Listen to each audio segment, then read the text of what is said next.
On Monday, President Biden signed a resolution to end the coronavirus national emergency. Biden sided with House Republicans as they passed the measure on Capitol Hill, with the vast majority of Democrats opposed to ending the emergency declaration. While numbers are declining, the nation is still seeing hundreds of thousands of new cases and a few thousand deaths every week. Kristin Urquiza's father died from the coronavirus, and she later co-founded the nonprofit group Marked by COVID. She joins me now to talk about the ending of this national emergency and what it might mean going forward. Kristin, good morning.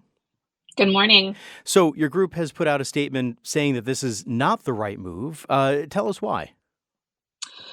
It's not the right move for quite a few reasons. And you just started us off with some good data about the fact that we are still losing, hundreds of people every single day, thousands a week. And we are right now at this moment where we need to either reinvest in our public health systems to ensure that people have the information they need to be making sound decisions about themselves and their families and their communities, or walking away. And this premature move puts some of those plans. It provides a shaky ground for some of those plans. Why is it so important to have the official national emergency in place? I mean, couldn't, for example, the federal government fund some of the research and some of the healthcare programs for folks who need it while at the same time ending the actual emergency? Great question. We actually still have the national emergency in place from 9/11, to give you a little bit of context.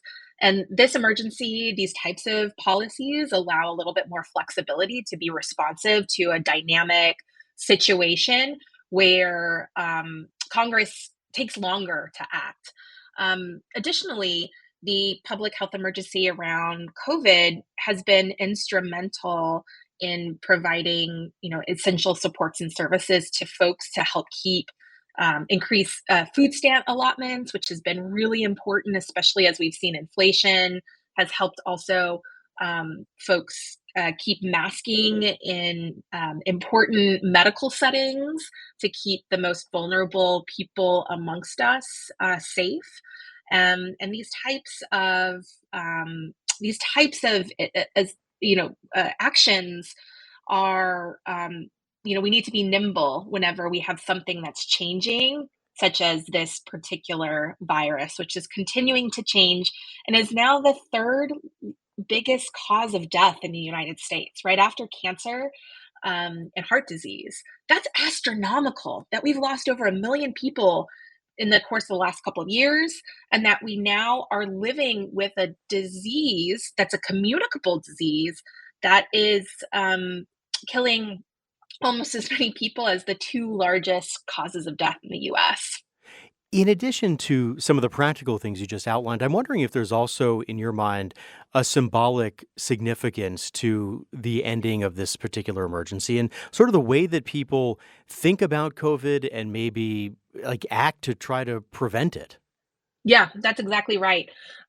Leadership starts at the top. So whenever the president or governors, start to walk away from these types of protections, it sends a signal to all of us that we're safe, that we're on the other side. And while we're in a different position than we were when my dad got sick and passed, we're still not completely out of the woods.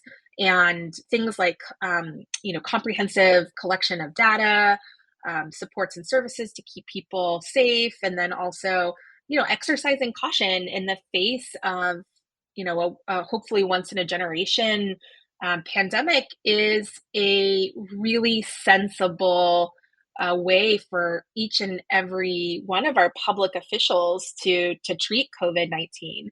I've been reading the obituaries um, throughout the course of this pandemic, and I have been noticing over the course of the last couple of months more and more people sharing that their loved one died from COVID while they also were undergoing cancer treatment, while they had just undergone a kidney transplant. And seeing our medically vulnerable people at higher risk and people with disabilities, um, this is a crisis in and of itself that wasn't as acute before the pandemic. And for us to just sort of declare mission accomplished It feels I can't describe the feeling for people who I've been talking to over the last couple of days who feel abandoned, who feel the lack of safety and the lack of care from their leaders and from folks in the community.